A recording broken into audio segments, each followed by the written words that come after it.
Welcome to the Grow Your Practice podcast. Hi, I'm your host, Chad Madden, owner of Madden Physical Therapy and Breakthrough. Join me each week as we dive into the best practices, systems, principles, tips, and tricks to help you grow your private practice. We're at the top of the hour here. The topic for today is aligning incentives with declining reimbursement. So there's a couple different ways to tackle this. Probably one of the biggest pitfalls that I see in talking with owners, this literally just happened for us internally, is where the owner, the director guesses what the incentivization should look like, when I really think we should be leading with what is most important to the team member first. I can give some examples of that, but pretty simple process here that we go through. Number one is, we need to be able to talk with the team member specifically about what is happening in private practice today. So, where are we at? Reimbursements are down, specifically, with Medicare since 2008. There's a 14% reduction. If we look at what has happened with Medicare reimbursements over the last 30 years, they're less today than they were in 1994, 30 years ago. And at the same time, there's increased costs for the practice to provide care. So those costs on average have increased 32.5% since 2019. So we have downward pressure on reimbursements and revenue, upward pressure on costs. That's the context of how we're trying to make these decisions. And the other thing that I'll share is I'm in this. I mean, we had offered somebody a starting salary. They accepted the position. And then a week later, we got a notice that they chose another offer. And it's very competitive, not only in our area, but likely in your area as well. And they were offered more money to go somewhere else. We're facing that all the time. But the puzzle that we're trying to solve is less revenue to pay our teams with and compensate our teams, and increase cost across the board to provide care. The second big area is with an incentive plan. I'm assuming within the question that we want to align rewards with contribution to profit or margin of safety, however you think about that within your practice. And huge disclaimer, there are legal, employment laws, ethics, compliance, all that other stuff that you should be in line with based on where your practice is at, your practice act and everything else. I am not an expert in that. There are lots of experts in that area. I can share what I've seen work in private practice and also what we've implemented in my practice as well here. So an incentive plan, it basically rewards very positive behavior, for lack of a better term. And the first big role that is really a game changer for us is transparent financials. So I got this idea from some time ago, and this is probably late 2000s, so like 2007, 2008, somewhere right before the financial crisis, was this idea. I think I first heard it from Jack Stack, Stake and Outcome, Great Game of Business, where he talked about having transparent financials. What most of us do as practice owners is we carry this along in terms of the burden. And yeah, in 2009, in the fourth quarter of that year, lost nearly $100,000 within the practice. So that's income minus expense was minus 100K. The issue is that most of the team didn't know that, right? I had hid it from our team members, also hid it from home.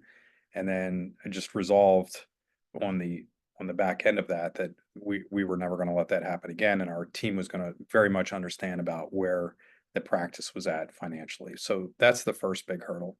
Just out of curiosity, for those that are on right now, Peg, Mark, John, do you do transparent financials to any extent with your team members?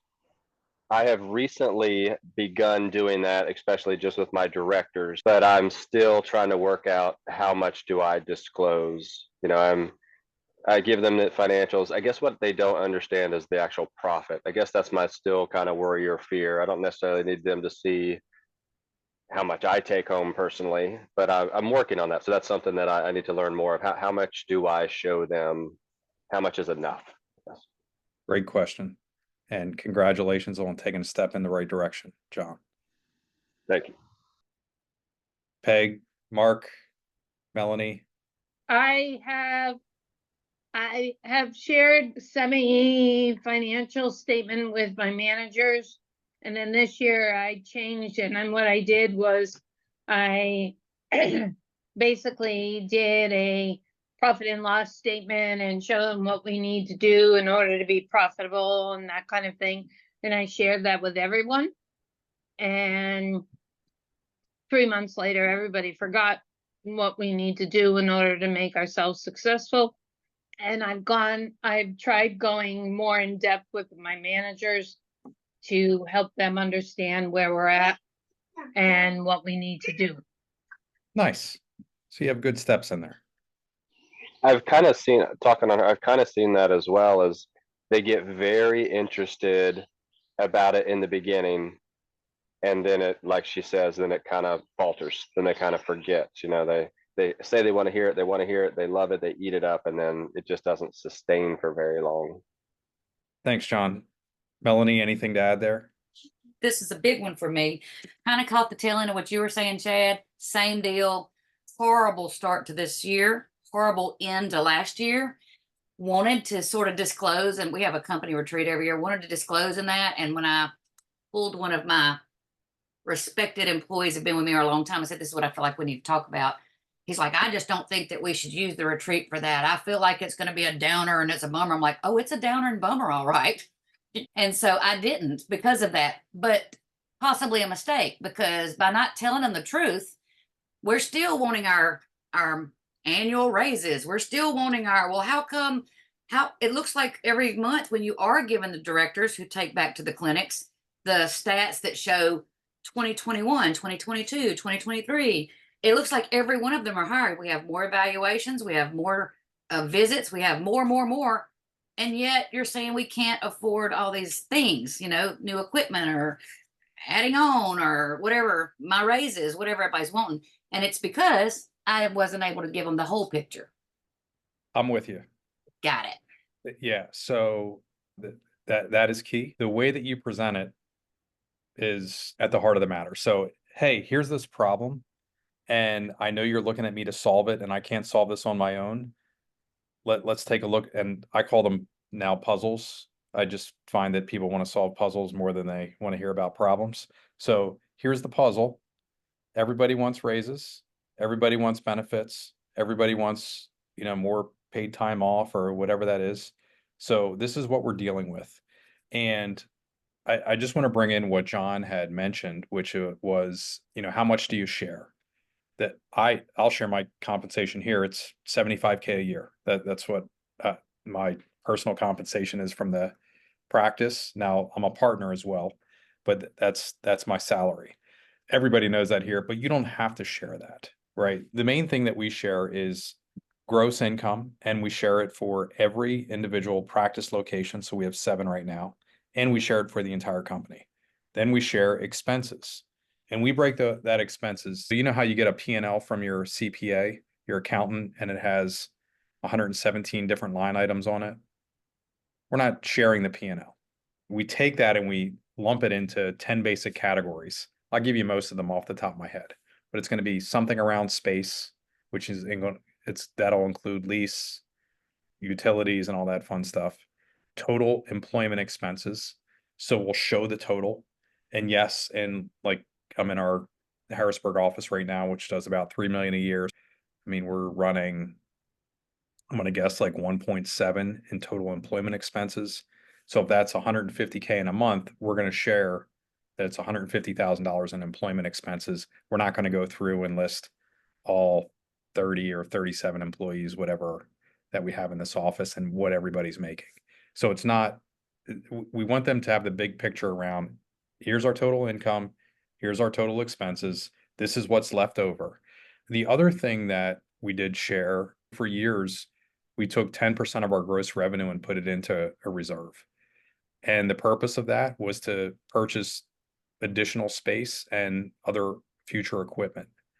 By having it down into those 10 categories, we also had clinic expense in there, office expense, a reserve expense, and we would show that. But yeah, if you can get it down to 10, Marketing was in there as well. If you can get it down to like 10 categories, that gives the average team member a really good idea about the financial health of the practice. And when we're negative, we had a quarter a year ago with some changes in healthcare billing and some other stuff going on where we were negative in a quarter. Everybody felt that and they were aware that we were negative. Yeah, again, that was like a billing issue that we had, snafu, that seemed to be external. So transparent financials, we do basic financial education. Christian Grove just did this for us. Financial education, we'll teach some basics straight out of Rich Dad, Poor Dad, very basic. This is what an asset is. This is what a liability is. Assets contribute to income, liabilities contribute to expenses. And, some of our clinicians are in there thinking about, should I pay off my student loan or should I buy an apartment to rent out? Or, they're thinking through that. Others will implement it into what's happening day to day. We teach that. The other key with any incentive program that you put in is you want some skin in the game. And I'll share an easy one of how simple this can be. At our main office here for years, and I think we ran this for 11 years, we talked with all the team and we said, hey, we want to have a weekly goal for visits, right? Very, very basic, aligns with most private practices.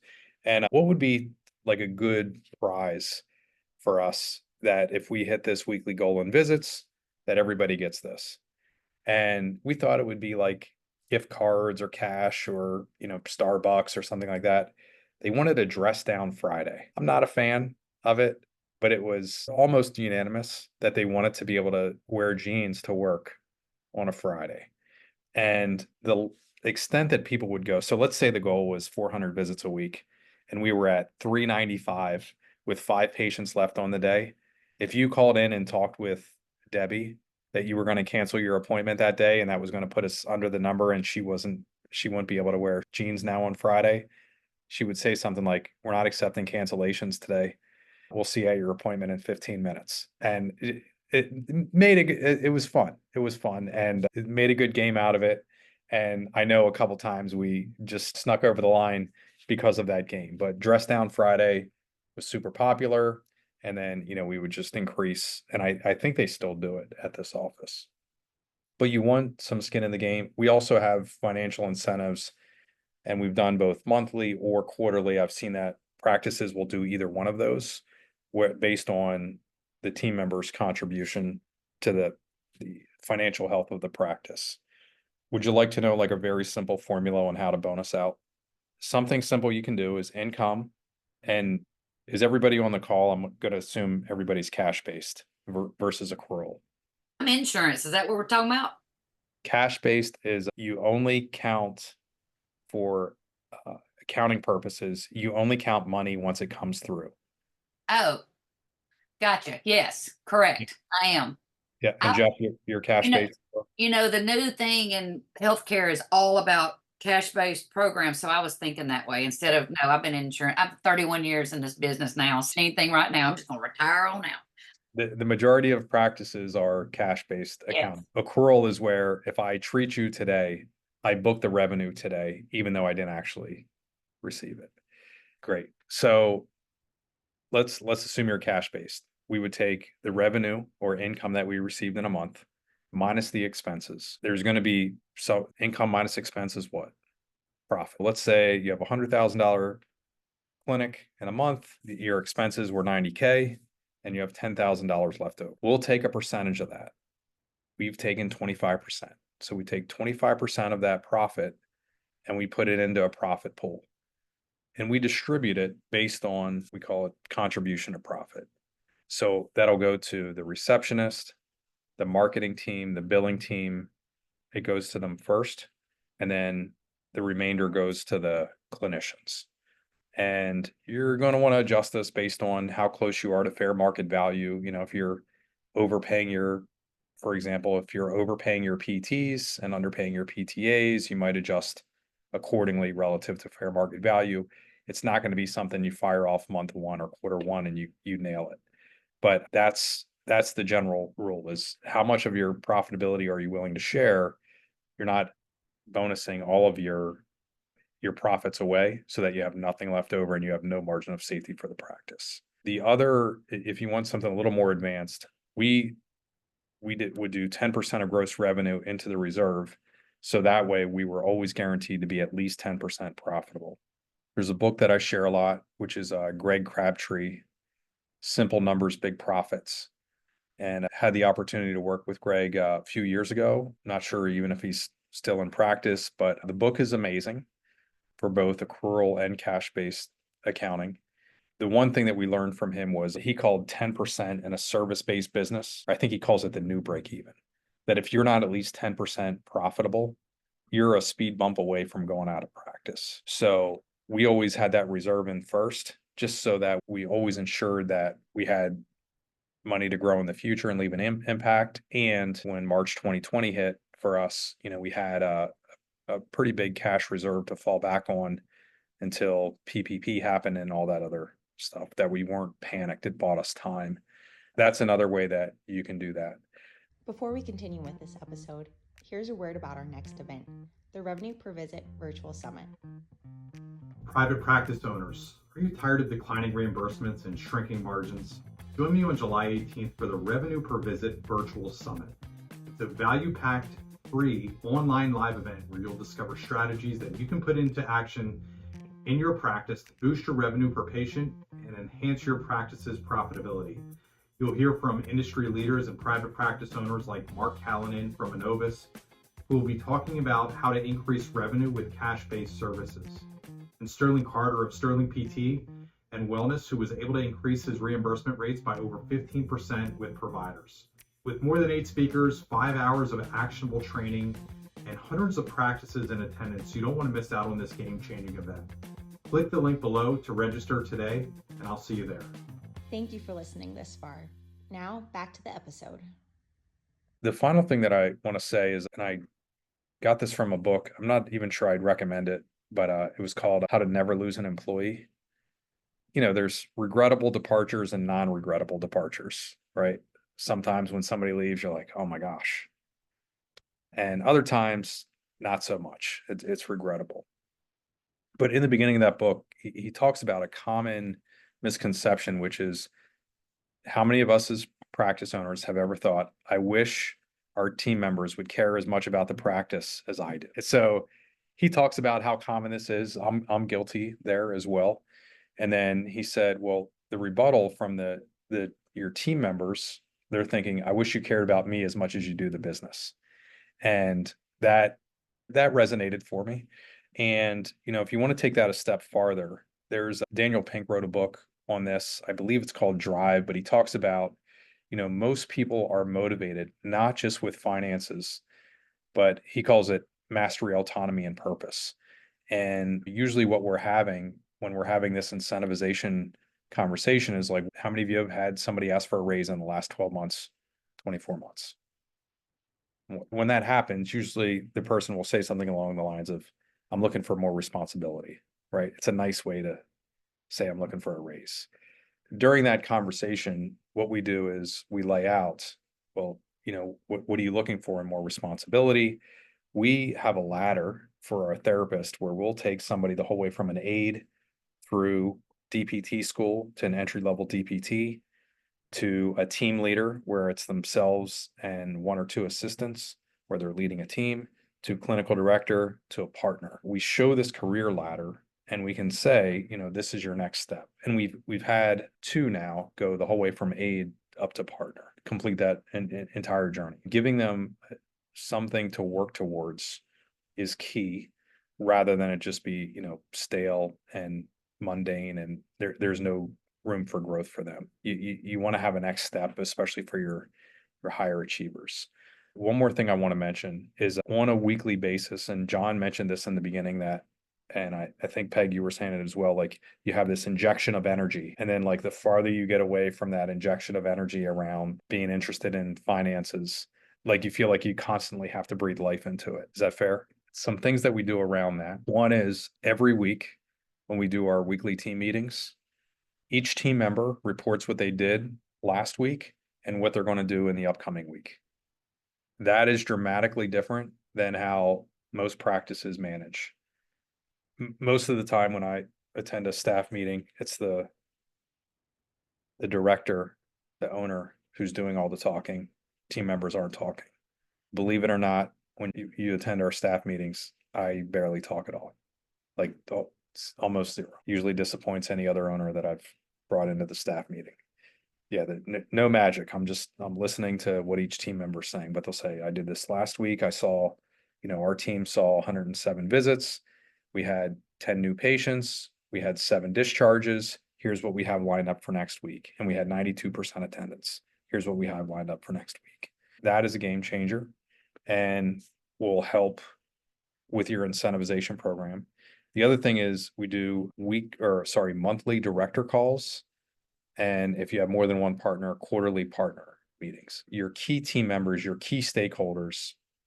I'm a believer that if you get your office manager on board, your clinical directors on board, and at least once a month, you're taking a look at where you're at financially, that's going to trickle down to a degree. We don't get a lot of requests from our team members unless it's somebody who, has a question or a concern around the money that they were paid in our incentive plan, and we'll sit down with them and go through it. But for the most part, once they understand the basics, the nuts and bolts, they know that they can take a look at our income and expenses, realize what it is. They'll problem solve, especially if they miss on a bonus or an incentive payout. You said a quarterly for partners, monthly for directors, weekly for team leaders? Weekly for everybody. Weekly for everybody, all staff. All staff. 100, I think we have 111 team members right now. Every single one of them is in a weekly meeting for 30 minutes, sharing what they did and what they're going to do next week. Weekly meeting is each location has their own meeting separately? Absolutely, Jeff. Yep. And what time of day is that? Is that over lunch, or is that you block off time in the schedule, or when do they do that? Yeah, we block off 30. I believe all of them now are on a 1 to 1:30 on a Thursday afternoon. So there's a lunch and then go right into a team meeting after lunch. Are you also incorporating the one-on-ones, like director to each of their subordinates, doing one-on-ones like quarterly or? Yeah, we do that. So every director meets with they'll have up to 5, but we'll meet with every team leader. There's 7 here in Harrisburg. He'll meet with every team leader every week.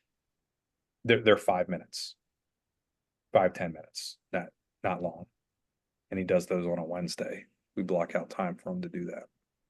Let's get to some questions here. I see yours in here, John. Do you disclose the owner's draw or shareholders draw? We do not, but I mean, we were running, I think about the last 1.8 million in profit, and any team member could see that. I mean, we weren't saying like, here's how we distribute that or anything like that. No.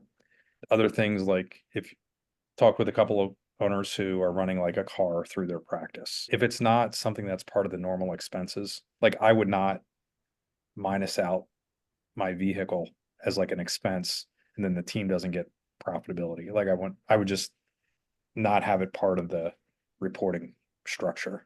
If you're doing something like that for tax purposes or whatever, I would back that out.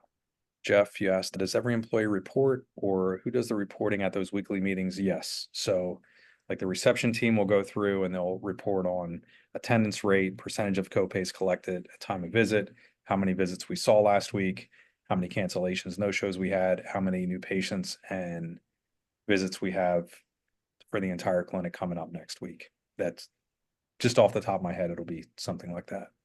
Yeah, and then billing will go through, this is what we collected, here's our AR over 60 days, and anything else that they need to debug. Marketing, same thing. Here's our total new patients, here's the 5 buckets of new patients and what we saw, and this is what we have coming up next. Can I ask a question verbally? Please do. Yep. Okay. So, the old model of you pay a salary and, they get raises every year, that by necessity, it is ending now because everybody's up at the cap because you can't keep going up without losing money as a company. We're out of room to play with. So these last 2 years with inflation has brought us to that cap. And so now this, in my view, this forces us into this kind of program, right? So first of all, I guess my first question is, do you agree with that?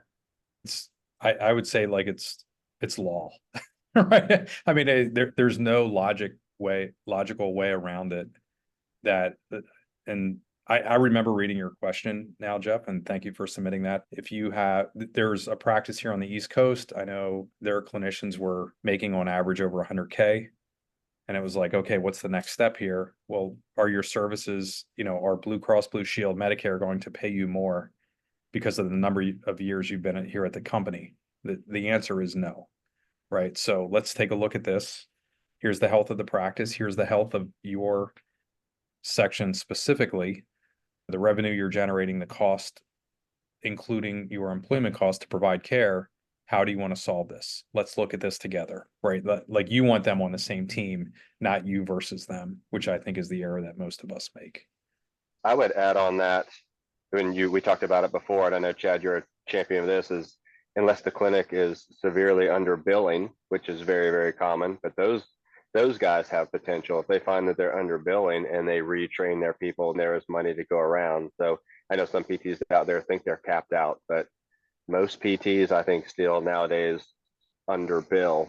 But that would be a nice blessing to find, and then the company makes more money and the therapist makes more money. But if everybody's totally efficient, then yeah, it caps out. If there's an incentive, if they have skin in the game and there's alignment with the overall health of the financial health of the practice, they'll self-correct more often than not.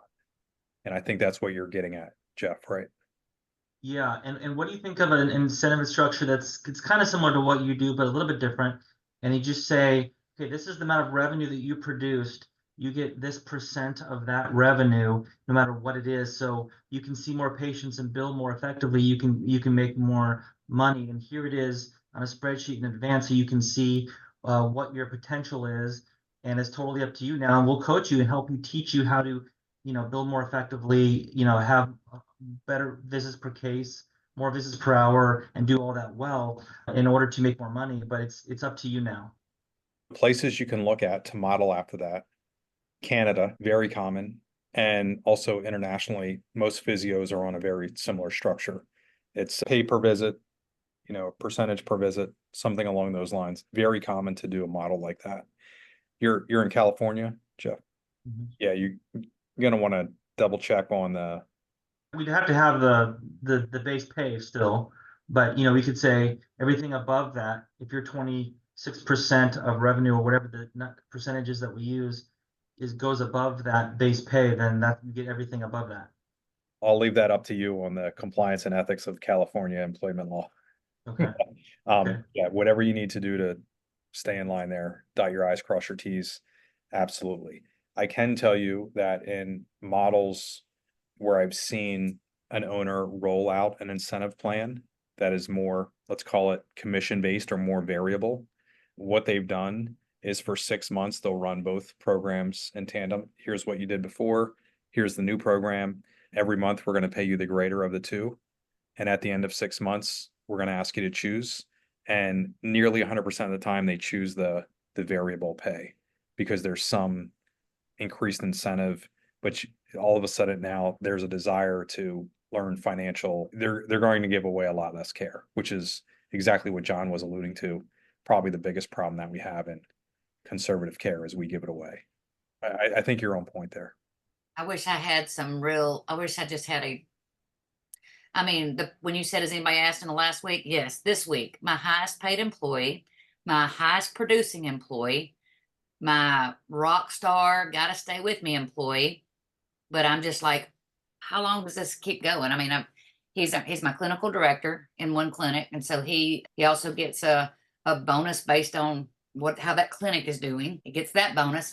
I really don't know. And I lost when you said sometimes we say peace out or release you to your higher good. Mwah. And sometimes you're like, oh God, that's regrettable. I lost my last most productive person and it was regrettable. And it was like, this is the exact same scenario that I was facing before. Best producer, highest numbers, most money. And I said, I can't go any higher. I can't go any higher. And I said, I'm trying to work on like a director, like what I do now have in place now, which is an extra probably $500 a month or so, which new guy is getting. still wants more. Here's the key. They're Mhm. looking at you for a yes or no Okay. money. Melanie, this is quite a puzzle you've given me. Let's sit down together and take a look at this. Here's what our income is, right? Here's what the expenses are. This is what's left over. How can we solve this together? Right? Rather than like we're on opposite sides of this, how can we make this work? I want you to be worth 120K a year, 200K, whatever the number is, right? What do we need to do in order for you to get the raise or whatever it is that you're looking for? Make them part of the solution. They can do that. You should not have to just dance by yourself and pull strings and figure out how to make that happen. That's not a good game to play. It's much better when they're working with you on your team. You feel comfortable having that conversation? Oh, yeah. Is everybody on this call like outpatient? Can I ask another question? What is the max that you think a therapist should be seeing in a day or can see in a day? Why don't you do units per week? Okay. I mean, it's just, it balances everything out then. So if Jeff's at 3 and Peg's at 5, and that they're just hypothetical numbers, it just balances everything out, right? Okay. Units per week. So we're talking about like saw somebody for an hour, that's 4 units. Or Yep. 5 units or whatever. 5 units if you're a smarter biller, but depending on the insurance company, what's allowed. So I have no idea. I've been doing it by visits, and that's another problem because the relative value unit is some people see them for an hour and a half, some people see them for 30 minutes. So big difference. My clinics who think they're killing it, one particular clinic who has huge numbers in visits, but they're speech therapists and they're seeing people for 30 minutes. I'm like, yeah, you got a lot of visits, but I do need to change it to the units. 240 is the cap that I've heard the most. 240 units per week or per day? 64 unit visits per week is what I hear most often. Perfect. I'm real close. Great. Thank you. I'm at 235, I think is what we're kind of at. Thank you. Very helpful. But I'm gonna shoot for 240 now. What did you do last week? Now what are you gonna do next week? We're at about 300, and out here, the therapists, most of the therapists around here, including ours, are used to seeing about 75 patients a week, and then they're doing about 4.1 units per visit. That's a little over 300. So it's a little more out here. I don't know why that would be different here than anywhere else. But they each have their own aid as well. So I don't know if that's a factor, but We're at a strict you go. no double Okay, booking or here we go. overlapping, so that limited us. Here's my issue. I have insurance companies that pay for a max of 3 units and others that pay for unlimited. I went away from units because I steered away from it because we were getting, if I told everyone to hit 4, when somebody's paying us only for 3 units, I'm still giving money away, so to speak. The whole thing with some insurance companies pay for treatment on the first visit, some don't. And so know which insurance companies do that and maximize it and get that. And I'm just having the toughest time trying to get people to understand that concept. That sounds like a good topic for another call, Peg. I don't think we'll be able to handle that here, but Melanie, hopefully you got some. I was gonna tell her, type it up, a few of the key things, put it on their corkboard in front of their computer so that they can just look and reference. It'll start with a couple of them and maybe add a couple more, and then add a couple more, and before long they're doing better. That's what Yes, and like Chad mentioned, there's definitely a lot of layers there, because if you have your therapist only billing 3 units because the insurance company only pays for 3 units, you're gonna have a hard time when you go to try to renegotiate with that insurance company, and they're gonna pull up your records and show that you're only billing 3 units and they're paying you for that. It'd be better if you're billing 5 units and then that insurance company sees, oh wow, yeah, we're definitely not paying you what you're billing. If you only bill 3, then that's what they see, and that's gonna be hard to renegotiate. Great point, John. We are unfortunately, I have to hop on another call here. Thank you, everybody, for your super high engagement. Very much appreciate it. And thank you for submitting the questions. I think we got a good handful of questions here, and Peg added another one there at the very end, which is great. Thanks, everybody, for being on. Private practice owners, are you tired of declining reimbursements and shrinking margins? Join me on July 18th for the Revenue Per Visit Virtual Summit. It's a value-packed, free, online live event where you'll discover strategies that you can put into action in your practice to boost your revenue per patient and enhance your practice's profitability. You'll hear from industry leaders and private practice owners like Mark Callanan from Innovis, who will be talking about how to increase revenue with cash-based services, and Sterling Carter of Sterling PT and Wellness, who was able to increase his reimbursement rates by over 15% with providers. With more than 8 speakers, 5 hours of actionable training, and hundreds of practices in attendance, you don't want to miss out on this game-changing event. Click the link below to register today, and I'll see you there.